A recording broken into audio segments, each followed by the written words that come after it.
Hi, Mandy. Hello, hiya. This is truly wonderful and glorious because this is my first opportunity to do an exciting online recorded conversation with someone who is wonderful. And here we are, as you know. Absolutely, absolutely.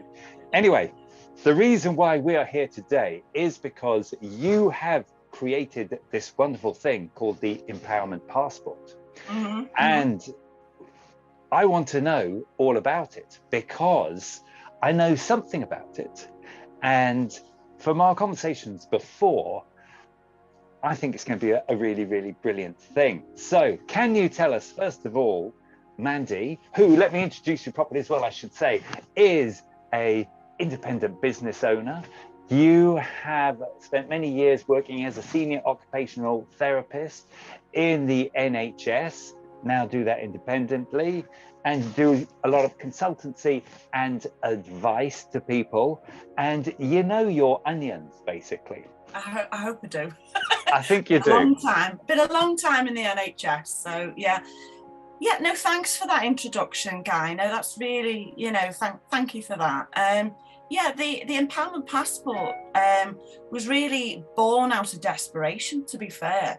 I've got a disability myself. I've got dyslexia. I'm working in the NHS when you have a condition is a bit of a tricky thing. It's great, but it's tricky. And sometimes you don't always have the confidence to say to people, what works well for you and what doesn't. Okay. So as I've gone through my career, what I've noticed is that, it's about people teaching them how to treat you, and it's about enabling people to understand your unique situation. And everybody's got a unique situation, but in reality, unless you walk the walk and you experience difficulties, it doesn't really occur to many people that, you're given a piece of work and you say, well, there you go, do the reports and I'll see you later. And I used to panic. I used to really panic. So I thought, when the Equality Act came out, and before that it was the Disability Discrimination Act, I used to support staff with disabilities in the NHS, and often it was around educating their managers about adjustments. And I thought, gosh, that's really important. Fast forward to 2012, and I've got 3 sons, but one's autistic with learning disabilities. And he was going through transition and he wanted a job. He wanted to work like his brothers do. But, if you said to him, if you said to an employer, oh, well, I've got a young candidate here, very hard working, doesn't know how to take a break, but will be there punctual, won't gossip, won't, shirk on the job, will do the job to the best of their ability, would you hire them? And most people go, yes, where is he? And then you say he happens to have autism, and then it's like, oh, right. So when he was offered a job out of the blue, and it was really out of the blue, I quickly had to think about how am I going to educate his boss and his colleagues about his quirks. And that's all it was. It was about his quirks. He's quite capable of doing the job, but he's got little quirks. So I quickly wrote down something that was based on the health passport. And that's a communication tool by learning disabilities and teams across the UK in the NHS. If somebody has to go into a hospital and they've got a learning disability, they might not be able to articulate when they're in pain, etc., etc. So that's really important. And I thought, well, I wonder, could we lift that idea and put it in the world of work? So to actually educate the line manager, what works well for somebody, what doesn't, what will be important for them in the workplace, so that adjustments, and what's important to them, in other words, getting on, in the job. So I scrabbled it together, used my OT skills to break it down into a questionnaire, and that's basically the tool. So the Empowerment Passport is that tool, it's the questionnaire. But what an individual can do is, they actually can complete that questionnaire by looking at 4 different domains. So the domains are 4 parts of a human, I think. Your intellectual self, your emotional self, your social self, and your physical self. And that sort of covers everybody, no matter what condition they have.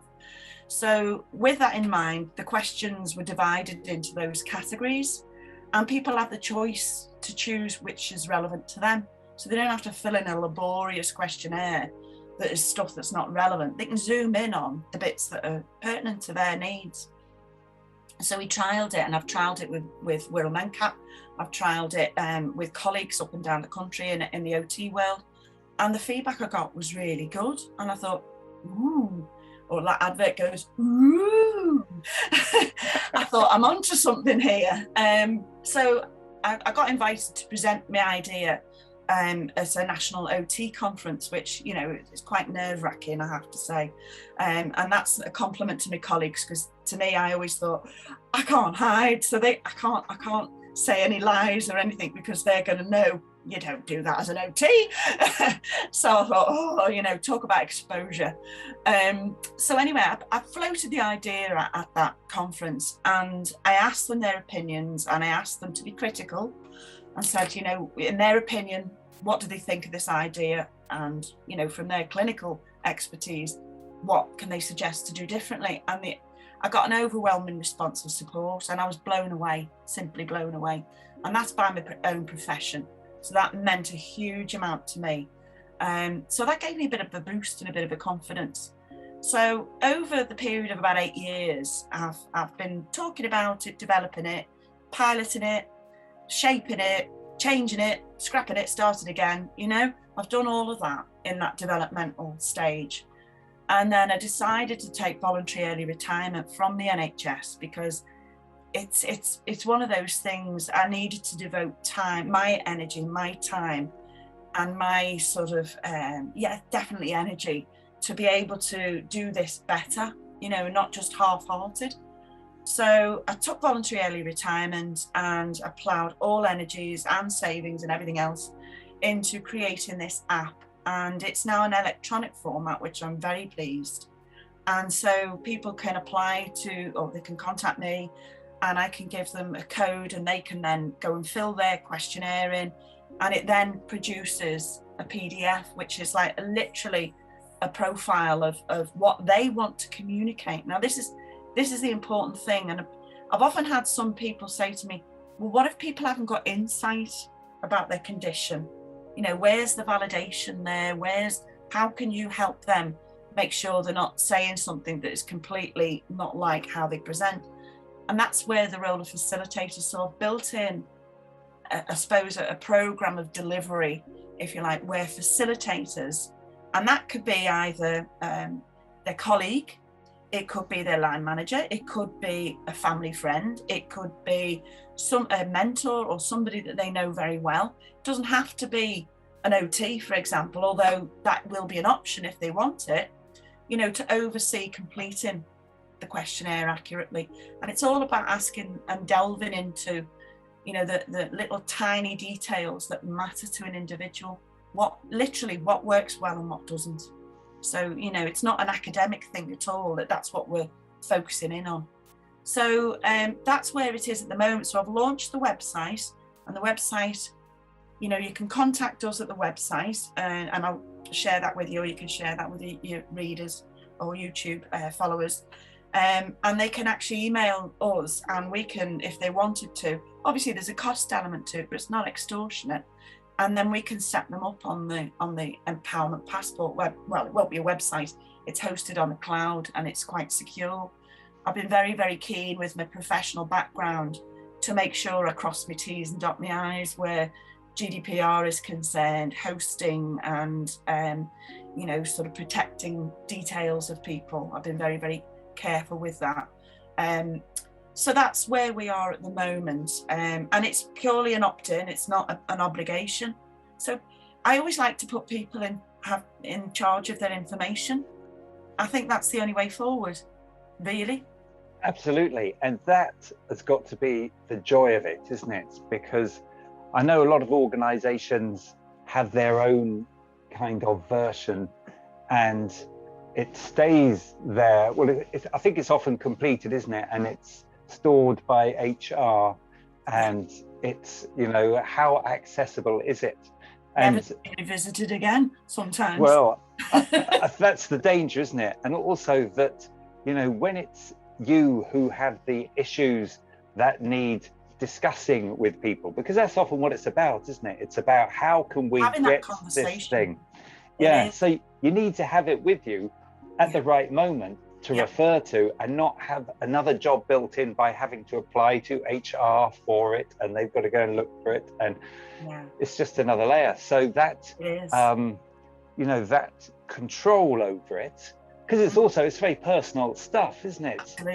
Absolutely, and that needs protecting, and it also needs nurturing, because I appreciate, having gone through some of the trials that I've had so far, not everybody is that confident about saying I've got issues. I mean, it's uncomfortable. I felt uncomfortable, and you know, it's so difficult. But I think, you know, it's not about coming forward. I don't really like the word disclosure. I prefer the word sharing.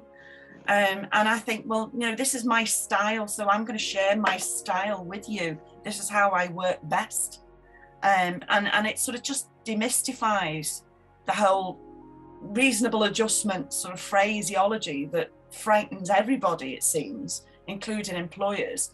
And if we just unhooked from that and just said, look, I'm sharing with you things that work really well for me and things that I struggle with, you know, and so therefore it takes the elephant out the room, so to speak. And the beauty of how we've devised it is it's transportable.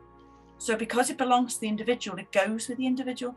So I'm about to hopefully going to do a trial with a local university to actually look at student candidates going into the world of work after they leave university.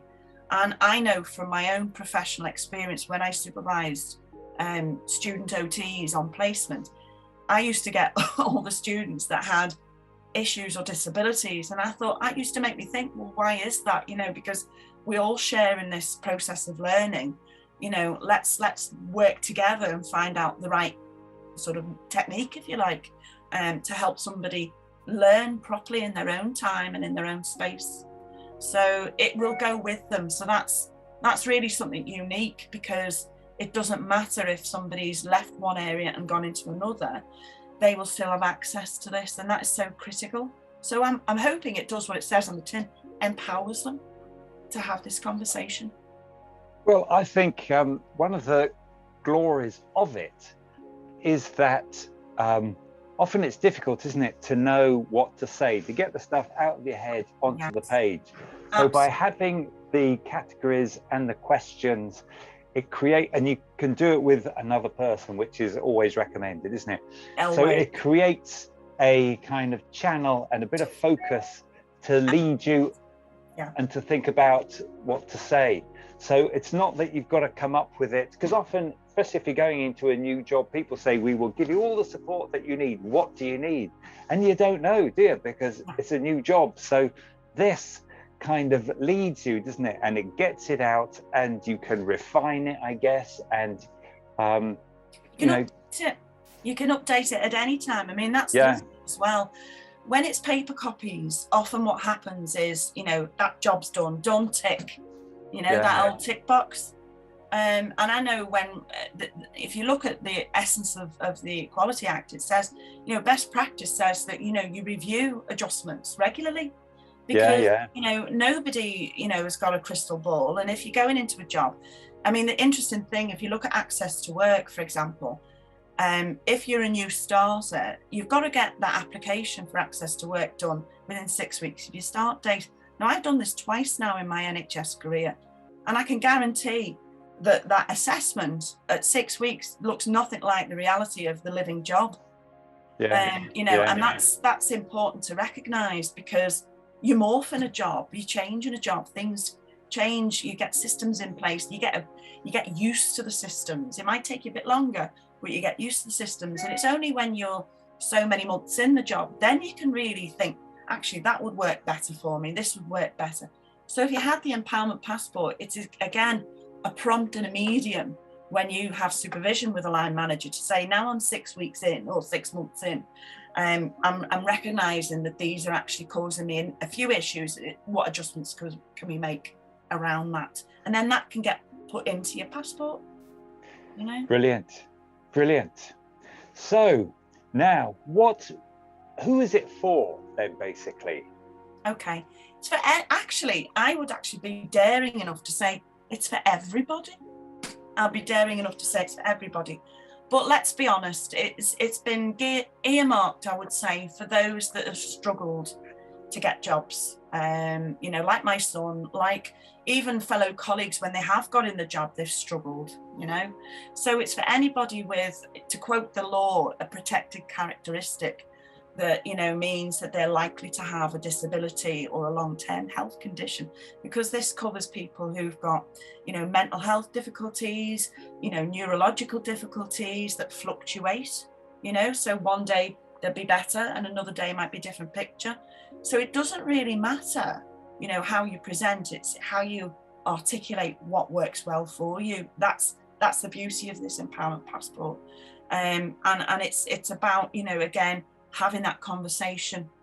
And let's be honest, it's sometimes it's as equally as uncomfortable for an employer or even a new educational provider if they don't know the student in front of them and they don't know how to accommodate their learning style, you know, in university, you know, then it's even more pertinent that those people need as equal support as the individual completing it. So what I'm hoping to host on the Empowerment Passport website, when people are signed up, if you like, to become members of the Empowerment Passport, and an employer and an education provider can become members, then they'll get, you know, video tutorials from myself and colleagues about, you know, what to do when you receive an Empowerment Passport. It's not scary. It's like, let's coach you to know what to do. Let's look at your HR. Let's look at occupational health or whatever it may be, or your systems, you know, and signpost them and to relevant key organisations that can actually take that information further. So it's, to me, it's a win-win. Yeah, well, it is, isn't it? Because the key point here is enabling people to do what they do, whether it's at university, I guess, or at work, to the best of their capability. So it's about how that can be facilitated. So that is good for employers, it's good for employees, and good for students. Good for educational providers. I mean, I know the university I'm linked in with is very keen to think about their, you know, their students who graduate through their courses. You know, what is the take up of the job situation after they've qualified, you know? So if you've got a condition that you beautifully supported at university, so you might have something like a student disability allowance and have had an assessment, that's brilliant. You get all the support to get through that course, but you hit the world of work and it doesn't happen, you know. Not every world of work has equivalent of that support team in the employment. I mean, let's be honest, HR and occupational health traditionally are the go-to places for that type of support, but how adept are they and how skilled are they in these nuances of those subtleties of different styles of working and adjustments? So, you know, in a way it's supporting them in as much as it's supporting the individual, and it is about bringing them together to have that conversation and then having the confidence to review it as well regularly. Yeah. And then the focus is on the accessibility, isn't it? Not on the disability. Absolutely. So, it's strengths-based. Yeah. Now, I've got a belief here, and it's my belief, and I've held it for years, that I actually don't think disability exists. And the reason I say that is because if environments and attitudes are right, then there is no disability. You're included. It's strengths-based. So it's having that open mindset as well. And if you've got closed minds, you know, then, you know, it's difficult really. I always remember, I think it was Frank Zappa, I think, I'll credit him with this anyway. He said, the mind is like a parachute. It only functions when it's open. Well, that is amazing, isn't it? And that is a great quote to bring us to the end of this. So we'll include the link to the Empowerment Passport website down below, I think is what you technically say. And we'll have to have a catch up again, won't we, in 6 months' time to see how it's going. Absolutely. So I have to commend you for the great work, because it's been years, hasn't it? It has. An arm and a leg, no doubt. And yes, just a bit. well, I think it's an incredible thing to do, and to make it kind of universal for everybody. And, you know, it'd be wonderful if it repaid you what you've spent on it and more. But I think, tears. yeah. But the main thing is it's going to be a great tool for people, isn't it? And that's the reward, isn't it? So I really hope so. I mean, you know, I've often said, you know, what would be beautiful to see in the future is that children go from school, they all have an empowerment passport, they go through to secondary school, every child has their own unique style of learning, goes through to university or wherever they want to go, or even onto apprenticeship. It's going to be helpful to have that follow the student or follow the individual, and also to help showcase their development, you know? Yeah. And it is showcasing development, you know? We've all got skills, and it's just having the right fit in balance, you know? So. Well, I think it's going to be an amazing tool. So I wish you all the best, and absolutely. And we'll see how it's doing in 6 months' time. So Mandy, Whalley, amazing entrepreneur. Thank you very much. Thank you. Thank you very much. Thanks for having me. Cheers. Thank you for taking the time to watch today's video. If you found this video useful, then why not take a look at this one? I'll see you in my next video. Bye for now.